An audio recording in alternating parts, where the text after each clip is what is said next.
Waouh, regarde ça. Oh la vache. Putain. Ouais, viens, fais plus ralenti vite. On va à la cave, on se casse, parce que là, j'ai vraiment pas envie qu'on reste plus de 10 minutes ici. Vas-y. Je pense en vrai, c'était pas une bonne idée de se mettre derrière.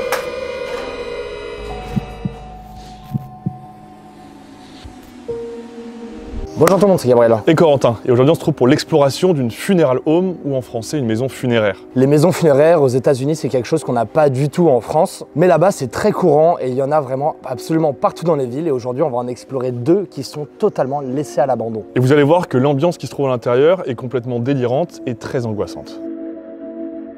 On avait déjà repéré une première maison funéraire abandonnée, on va décider de partir l'explorer. On avait vu qu'il y avait un garage à l'arrière, donc peut-être un véhicule. On vous laisse le découvrir.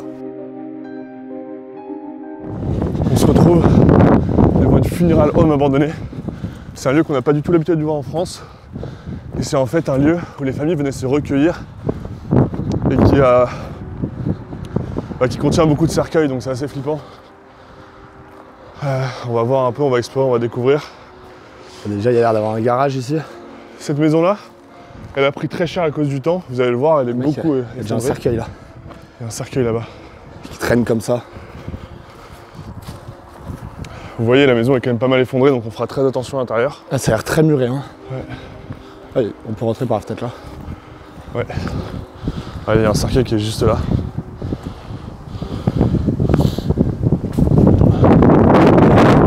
Il y a un corbillard aussi. Waouh. On va aller voir dans un premier temps. Le chien à côté. Les chiens ont un instinct terrifiant, il est super loin, il nous a déjà repérés.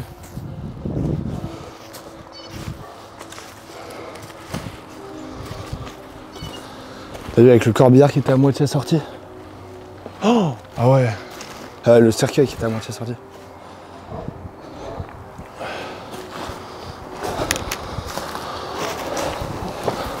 Waouh. C'est le genre de véhicule qu'on n'a jamais eu l'occasion de voir, hein. C'est un vrai corbillard. Ça a l'air d'être abandonné depuis vraiment très très longtemps, hein. Ah, vu l'état, vu la mousse qui recouvre et tout, ça m'étonnerait pas que ce soit abandonné depuis très longtemps. C'est une Cadillac. Ah ouais, petit logo là. Focus. Pardon? Pourquoi il veut pas se focus? Ah c'est bon. Petit logo Cadillac. Et à l'intérieur ça ressemblait donc à ça. Avec le cercueil qui pendouille. Et cette maison-là, vraiment, elle est extrêmement flippante, hein. Vous voyez, enfin je sais pas, je trouve que ça dégage une aura qui est très spéciale. Je crois que ça fait très style Walking Dead, les couleurs très blanches. Et on voit que les murs, ils sont en train de s'effondrer et tout, donc je sais pas à quoi ça ressemble à l'intérieur, mais ça va être flippant. Peut-être qu'on commence par la partie qui est là, hein. Ouais, clairement. On va aller voir. Donc dans ce garage qui s'est complètement effondré à cause du temps et des intempéries, vous voyez qu'il y a encore un corbillard et quelques cercueils qui sont éparpillés. Et là, on est vraiment qu'au début de nos surprises. Et là, on voit que juste à côté, il y a un autre bâtiment qui attire notre attention. On va donc essayer de rentrer dedans. On interrompt cette vidéo rapidement pour vous parler de notre chaîne secondaire. Pour ceux qui ne sont pas au courant, on en a une. Et si on vous en parle aujourd'hui, c'est que dès mercredi prochain, on va y reprendre de l'activité avec plein de vidéos exclusives. Du coup, on vous invite fortement à vous y abonner. Le lien est dans la description. Et sur cette chaîne, on est bientôt 100 000 et quand on les atteindra, il y aura une grosse surprise pour vous. Donc n'hésitez pas à aller vous abonner dès maintenant. Waouh. Mec, il y a plein de cercueils. Plein de cercueils. Je pense que c'est plus simple là-bas, c'est vraiment petit là. Oh, regarde. Une pierre tombale. 1976.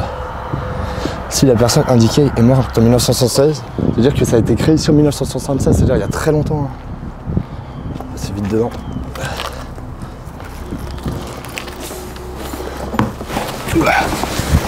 Oh putain. Va vraiment pas falloir aller trop loin, regarde là-bas le sol. Ah ouais. Mais regardez, oh putain, il y a un costard carrément. C'est horrible comme endroit. Je passe une lampe. Ouais, tous ces cercueils, mec. Oh, il y a le costard, la cravate et tout. Ouais, il faudrait éviter. Ah, le sol, il me fait vraiment pas peur. Ouais, Il me fait vraiment peur. Où tu marches. Putain, les cercueils là-bas encore. Regarde, t'as vu là, il y a un truc qui. Ouais, ça descend ici. Je sais pas où marcher pour limiter les Juste chances. pas la zone un peu... Là, plus c'est foncé, moins faut y aller. T'as vu, les cercueils s'ouvraient en 2 parties pour qu'on puisse voir le décédé pendant les enterrements. Ouais. Ce qui se fait pas du tout en France. Ouais, la culture de l'enterrement est très différente en France des États-Unis. Je suis vraiment pas serein d'être ici. Hein. Ouais, va vraiment pas sur la gauche. Ouah, c'est très flippant. Une fois à l'intérieur, on va se rendre compte qu'il y a de nombreux cercueils qui ont été abandonnés ici. Heureusement pour nous, il n'y a pas de corps humain à l'intérieur, mais c'est quelque chose qui a déjà pu arriver à certains explorateurs. Il existe beaucoup de maisons funéraires abandonnées aux États-Unis, et il est malheureusement courant que certains explorateurs s'aventurent dans ces dernières et font des découvertes macabres. Et c'est pour cela que des dizaines de vidéos sont disponibles sur YouTube où ces explorateurs se retrouvent nez à nez avec une personne défunte et on comprend la peur et l'angoisse qu'ils peuvent ressentir à ce moment. On est donc déjà plongé dans une ambiance terrifiante avec tous ces cercueils qui nous entourent, mais en plus de ça, on a peur puisqu'en fait, on se trouve sur un plancher qui est en train de s'effriter et à tout moment, on peut passer à travers, se retrouver dans la cave qui est juste en dessous. Et cette cave, on va pas pouvoir y accéder malheureusement parce que les escaliers étaient totalement effondrés, mais on va quand même y passer l'appareil photo pour voir s'il y avait quelque chose dedans. Et à ce jour, on sait toujours pas ce qu'il y a dedans. Si, moi je sais. Moi, je sais pas. Regardez, ouais, il y a encore 6 cercueils qui sont là. Lui, il est flippant, on dirait vraiment un truc de Dracula. C'est en métal, hein? Ouais. Ouais, j'avoue, on dirait que ça fait très très Dracula. C'est bien badant. Et on peut aller voir ce qu'il y a là-bas.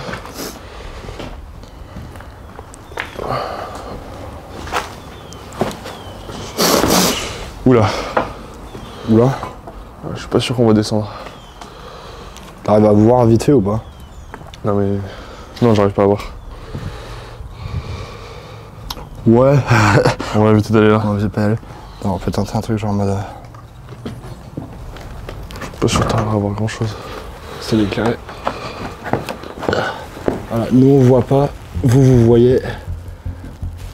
Et nous on verra au montage.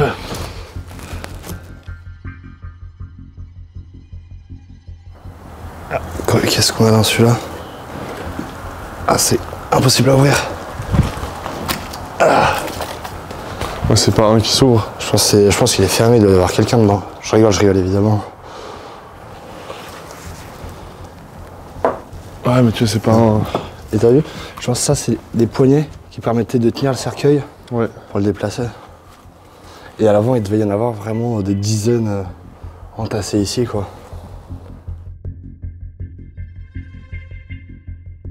Donc après avoir exploré les parties annexes de cette maison funéraire, on se dirige vers la maison pour voir si jamais il y a une petite entrée qui nous permettrait d'aller voir à l'intérieur ce qui s'y cache. On s'apprête à rentrer dans le plus gros du bâtiment.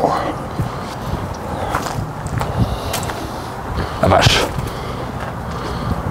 Bon, quand faut y aller, faut y aller. Putain, j'ai peur que la maison elle s'effondre. Ouais. Oh la vache. Quoi? On voit la lampe en vrai, je regarde vite fait parce que ça a l'air d'être la dernière des bonnes idées. Ah, le centre, ouais, il a l'air en meilleur état. Bon, dans tous les cas, il n'y a pas de cave.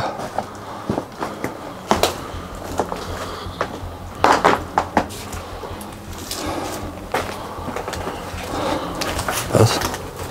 Je vais.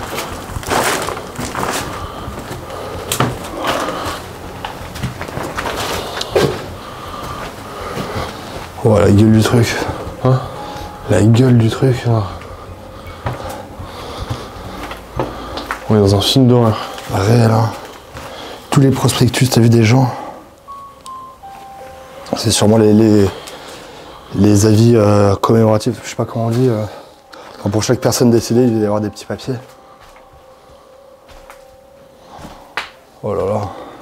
Et en fait, ce genre de maison, c'était destiné... Enfin, les familles pouvaient venir. Il y avait pas des... C'était pas des cérémonies, mais c'était plus pour se recueillir auprès du défunt. Là, regarde, il y avait le bureau. Donc, un petit moment d'intimité. Le bureau qui est au quai tiers. C'est très sympa de trouver ça. En arrivant à l'intérieur de la maison, c'est une ambiance vraiment très particulière. Les murs, le plafond et le sol sont très abîmés. Il n'y a presque plus aucun meuble et on va décider très rapidement de se rendre à l'étage pour voir s'il reste quelque chose. Une maison funéraire, aussi appelée salon funéraire, joue un rôle très important dans la gestion des services liés au décès aux États-Unis. Elle s'occupe de nombreux aspects, comme par exemple la préparation du corps en l'habillant et en le maquillant, chose que nous n'avons pas du tout l'habitude de voir en France, car aux États-Unis, il est courant que le cercueil soit ouvert lors de la cérémonie. Elle s'occupe donc aussi d'organiser les cérémonies en coordination avec les églises et cimetières à proximité, mais aussi du transport du corps et surtout l'accompagnement des familles dans cette épreuve difficile. La plupart de ces maisons funéraires sont assez modestes et restent des entreprises familiales. En effet, aux États-Unis, près de 90% de ces maisons funéraires appartiennent uniquement à des familles. Pour celle que nous explorons aujourd'hui, nous avons longuement cherché des informations sur la date d'abandon ou les raisons d'abandon, mais il nous était impossible de trouver la moindre information précise. On sent que le sol est penché dans tous les sens. Hein. Ouais, en fait, le mur de ce côté-là, de l'extérieur, il y a une grosse fissure et il est en train de se décaler petit à petit. Alors là,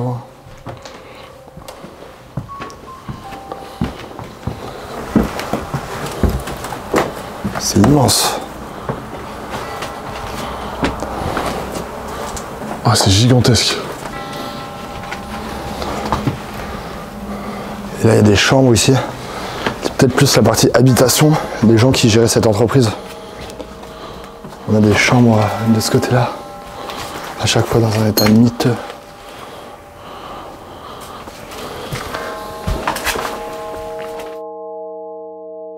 Et donc là, à l'étage, on se rend compte qu'on est plutôt dans la partie habitable de la maison, puisque c'est vrai que c'est souvent le cas avec les maisons funéraires, c'est souvent des entreprises familiales qui gèrent ça, et c'est donc séparé en deux parties, avec un premier étage réservé du coup aux habitants, et un rez-de-chaussée qui est plutôt réservé au recueil. L'ambiance dans cet endroit, elle est terrifiante. Ouais, ça met pas du tout à l'aise. Hein.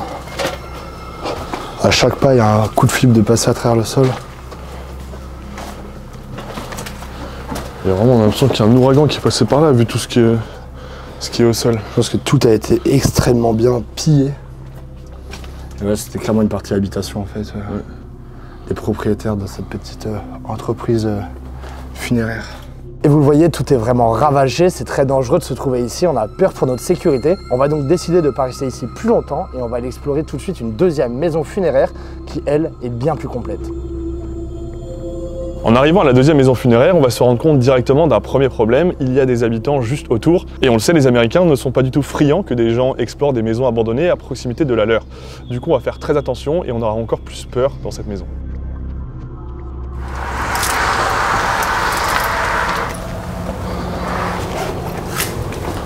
Tiens, donne-nous.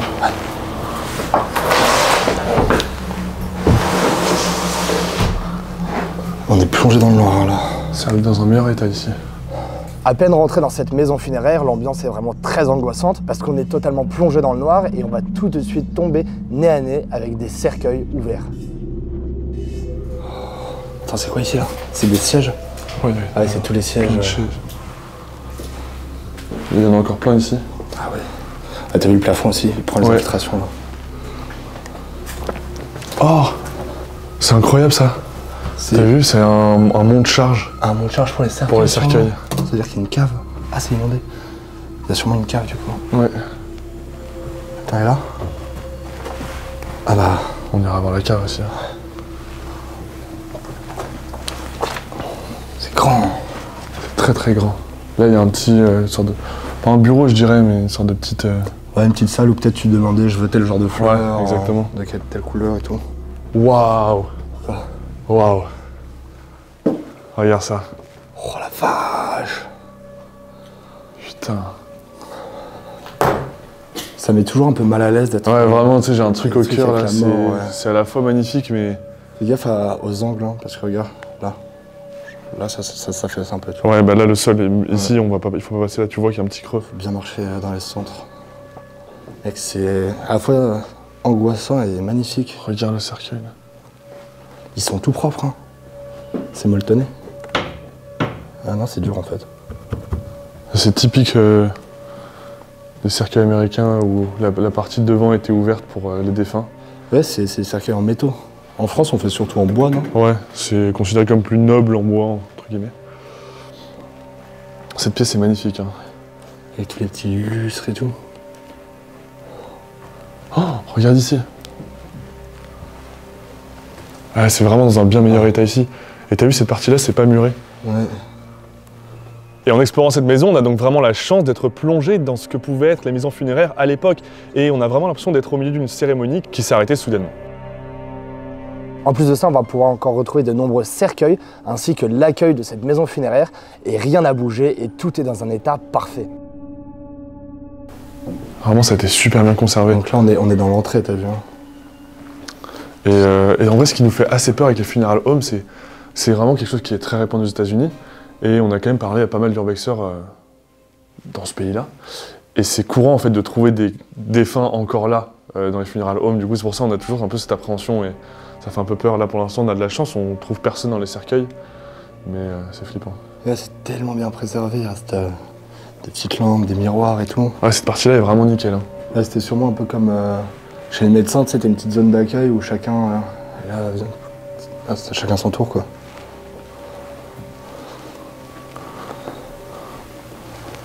Ah, la petite fontaine à eau. Ouais. J'ai pas trop envie d'aller dans les endroits où c'est effondré. Je vais regarder rapidement. En vrai, je pense que ça va, on peut voir. C'est surtout le plafond, là. Je pense qu'il faut qu'on passe pas trop de temps ici. Hein. Ouais, clairement. Ah, oh là là. Viens voir. Ouais. Ça aurait été bête de le rater. Le stockage de cercueils. Ils sont dans un état incroyable. Là, il y a 2 grands cercueils. Ouais. Et là, les gens pouvaient choisir les modèles qu'ils désiraient. Je sais pas si on peut ouvrir ça. Non, c'est sûrement dans l'autre sens. Je pense aussi. Je pense que ça, c'est l'une sur l'extérieur. Oui, c'est le mur est derrière. Regardez. Oh là, l'ambiance de cette salle, quand même, c'est quelque chose. Hein. Ouais. En fait, la symétrie des deux cercueils. En voyant l'état de ce qu'on trouve au rez-de-chaussée, on est intrigué, on se dit voyons voir ce qu'il y a à l'étage. Et vraiment, on va être toujours agréablement surpris puisqu'il reste encore plein de choses. Mais on va être de plus en plus stressé à l'idée d'être dans ce bâtiment et qu'un voisin nous ait vus. Et on a vraiment envie d'être le plus rapide possible durant cette exploration. Il y a un étage là. L'étage, je vois bien une zone d'habitation privée, peut-être. Ouais, c'est super glauque. Ouais. Vraiment, c'est ces endroits. Ok. Je sais pas. J'ai entendu quelque chose aussi. Hein.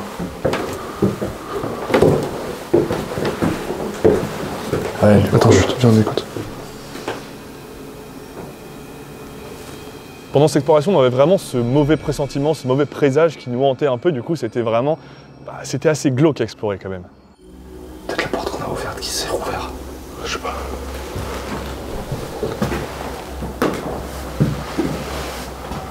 Ouais, c'est très cassé ici.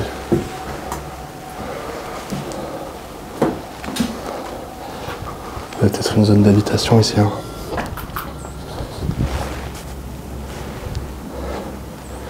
Un petit lecteur vinyle ici. Il n'y a pas de date là-dessus. Ça aurait été intéressant d'avoir des dates. Ouais, je le sens vraiment pas là. Ah ouais? Ouais, je le sens pas. Par rapport au voisinage? Ouais. La télé est sortie tout droit d'une autre époque, mec. Hein. Regarde, il y a encore un frigo ici. Il y a une petite kitchenette. Ouais. On est clairement dans une zone vivable selon tous les propriétaires. Oh là là, l'horreur. Il reste toute la bouffe, mec. Regarde les œufs dans le compartiment. Regarde, mec, derrière toi. Champignons à gogo. Là, il y avait des chambres. Ah ouais. Ouais, c'est clairement là que les propriétaires vivaient. Hein. Ah, viens, fais plus ralenti vite. On va à la cave, on se casse, parce que là, j'ai vraiment pas envie qu'on reste plus de 10 minutes ici. Vas-y. Je pense en vrai, c'était pas une bonne idée de se mettre derrière. Et pour finir cette exploration, il y a quoi de plus flippant que de se rendre dans la cave dans laquelle on s'attendait à trouver énormément de cercueils. Est-ce que à la cave, on va tomber sur quelque chose de vraiment aberrant ou pas? On va voir ça. Je serais pas choqué de voir des dizaines de cercueils en bas. Ah, clairement. Ça semblerait même logique, je te dirais. En tout cas, c'est flippant. L'odeur, mec. Oh. Ouais. Ça sent le vernis. Et donc là, il y a l'arrivée du mont de charge, juste à droite. Ouais. Qui arrive juste là. On voit qu'il y a des champignons qui poussent au mur. Ah, il y a de la mérule. Ouais. Ah, finalement, c'est vide. Après cette petite déception de n'avoir rien trouvé dans la cave, on se dit qu'il est temps de partir de cette maison funéraire. On a vraiment été impressionnés d'explorer un tel lieu qu'on n'a pas du tout l'habitude de trouver en France. En tout cas, on espère que vous aurez aimé cette vidéo. Si c'est le cas, n'hésitez pas à la liker, à la partager et à mettre un petit commentaire pour nous dire ce que vous en avez pensé. Et on se retrouve samedi prochain à 18 h pour une nouvelle vidéo. C'était Gabriel et Corentin. Bye bye.